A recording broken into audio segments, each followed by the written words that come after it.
दोस्तों आज के वीडियो में हम लोग सीखेंगे कि एक हमारा सिंपली सपोर्टेड बीम है और सिंपली सपोर्टेड बीम के ऊपर हमारा यूनिफॉर्मली वेरिड लोड जो कि एक ट्रेंगुलर लोड है वो लग रहा है। अब इसकी वजह से हमारा जो रिएक्शन क्या आ रहा है, जैसे इसको हम लोग वेरीफाई करेंगे। जैसे अगर हमारा W लोड लग रहा है तो WL/6 एक एंड पर रिएक्शन आएगा, WL/3 दूसरे एंड पर रिएक्शन आएगा। शियर फोर्स सेम वेरिएशन आएगा हमारा, और शियर फोर्स जो होगा हमारा, जो शियर फोर्स का पॉइंट चेंज हो रहा है वो L/√3 पर होगा, और L/√3 पे हमारा जो मैक्सिमम बेंडिंग मोमेंट आएगा वो WL² पर 9√3 आएगा। अब यहाँ पर हमारा शियर फोर्स का इक्वेशन ये होगा और बेंडिंग मोमेंट का इक्वेशन ये आएगा। अब x = 0 पे हमारा शियर फोर्स जो है वो एक एंड पे QL/6 और वहाँ पर बेंडिंग मोमेंट 0, क्योंकि हमारा दोनों एंड फ्री है तो वहाँ पे बेंडिंग मोमेंट एंड पे 0 आएगा और बीच में मैक्सिमम आएगा। तो यहाँ से इसको वेरीफाई कर सकते हैं। अब इसको हम लोग मॉडलिंग में एक बार चेक करते हैं, मॉडलिंग में कैसे करेंगे। देखिए अभी मैंने इसको बनाया है, इसको एक बार हम लोग देख लेते हैं कि जैसे मैंने लास्ट वीडियो में आपको बताया था कि इसको बीम, सिंपली सपोर्टेड बीम को कैसे बनाना है। अगर आपने नहीं देखा है तो हमारी वीडियो जाकर देख सकते हैं। अब सिंपली सपोर्टेड बीम आपने बना लिया, यहाँ पर प्रॉपर्टी आपने दे दिया बीम की, और इसके बाद मटेरियल हमने कंक्रीट डिसाइड किया है। यहाँ पे स्पेसिफिकेशन अभी आपको नहीं देना है कोई भी। सपोर्ट मैंने पिन सपोर्ट और रोलर सपोर्ट, ये 2 सपोर्ट लगा दिया। अब हम लोग लोडिंग की बात करते हैं। तो लोडिंग में देखिए, आपको लोडिंग को एक बार मैं डिलीट कर देता हूँ। देखिए डेड लोड पर आप जाएंगे, ऐड करेंगे, और यहाँ से आप चले जाएंगे मेंबर लोड, और इसके बाद लीनियर वेरिंग लोड इस तरह से आपको दिखेगा, W1 W2 और एक W3। अब एक W1 W2 W3 क्या दिखा रहा है, एक बार इसको समझ लेते हैं।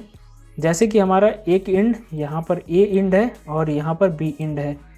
अब अगर हम लोग इस तरह से डायग्राम बनाते हैं, यहाँ पे W लोड लगता है तो हमारा A एंड पे क्या है, ये A एंड पे अभी हमारा जो कंसंट्रेशन होगा या जो हमारा फोर्स लग रहा है वो 0 है, और B एंड पे हमारा टोटल W लोड लग रहा है। तो इसमें W1 की वैल्यू क्या आ जाएगी, हमारी W1 की वैल्यू 0 आ जाएगी, और W2 की वैल्यू हमारा W के बराबर हो जाएगी। अब यहाँ पर ये 2 वैल्यू हमारा, अगर इस तरह से डायग्राम हमारा बन रहा है कोई, तो अगर इसको हम लोग ऐसे समझें कि यहाँ पर देखिए, अगर इस तरह से कोई ट्रेंगुलर वेरिएशन हो रहा है कि पहले ही आपका पॉइंट लोड या फिर कोई एक यूनिफॉर्मली लोड लग रहा है और उसके ऊपर हमारा ट्रेंगुलर लोड लग रहा है, तो यहाँ पे हमारा W1 की वैल्यू यहाँ पर देखेंगे, W1 की वैल्यू कुछ आ रही है यहाँ पे, और W2 की वैल्यू ये टोटल हो जाएगी।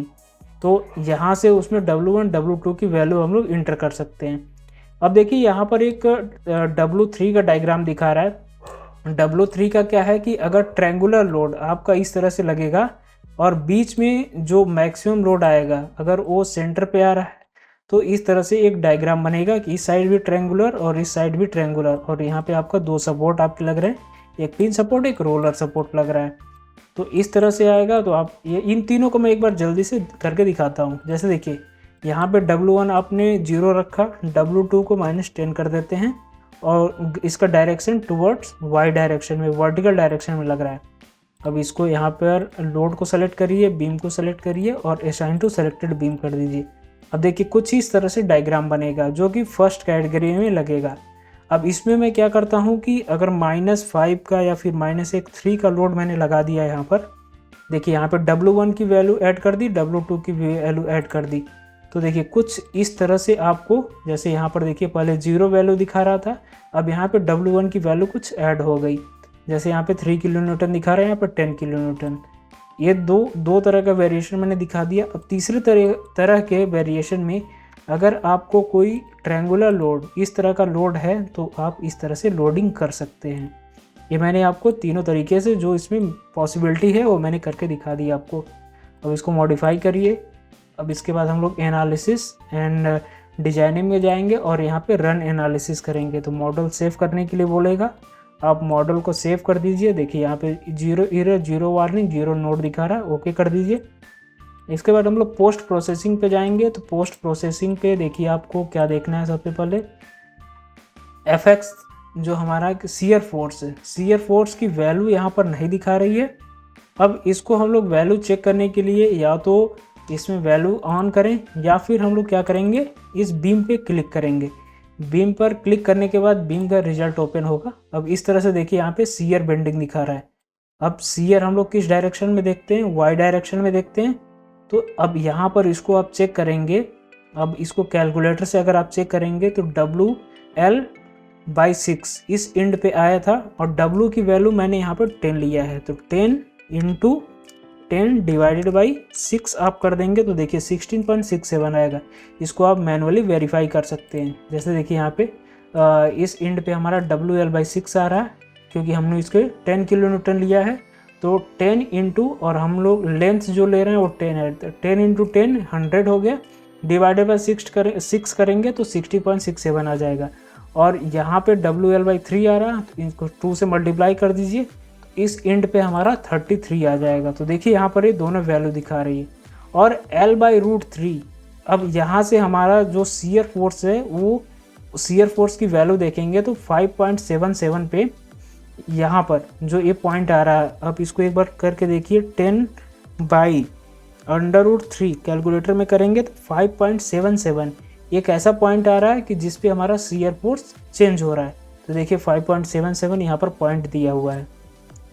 तो इस तरह से हम लोग शियर फोर्स को वेरीफाई कर सकते हैं।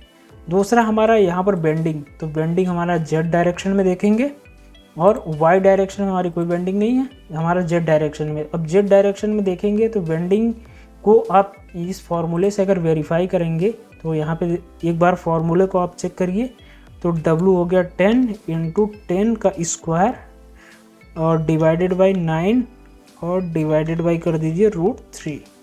तो ये देखिए हमारा 64.15 और यहाँ पर हमारा जो रिजल्ट आ रहा है 64.14 दे रहा है। और यहाँ पर देखेंगे तो 5.83 इस पॉइंट पे हमारा मैक्सिमम बेंडिंग मोमेंट आ रहा है। तो इस तरह से आप इसमें चेक कर सकते हैं कि आपका मैक्सिमम बेंडिंग मोमेंट क्या आ रहा है, मैक्सिमम शियर फोर्स क्या आ रहा है। और रिएक्शन चेक करने के लिए आप डायरेक्ट रिएक्शन पे क्लिक कर दीजिए तो देखिए यहाँ पर वाई हमारा 60.67 और इस डायरेक्शन में जो हमारा दूसरे एंड पे, क्योंकि हमारा इधर जो लोड था, इसको मैं एक बार दिखाता हूँ, इधर लोड देखिए, इधर लोड हमारा इधर 0 था और इधर अपना 10 किलो न्यूटन का लोड था। तो इस एंड पे आपका ऑब्वियस सी बात है मैक्सिमम रिएक्शन आएगा और इस एंड पे कम रिएक्शन आएगा। तो हमारा ये इन दोनों रिएक्शन को आप वेरीफाई कर सकते हैं, देखेंगे।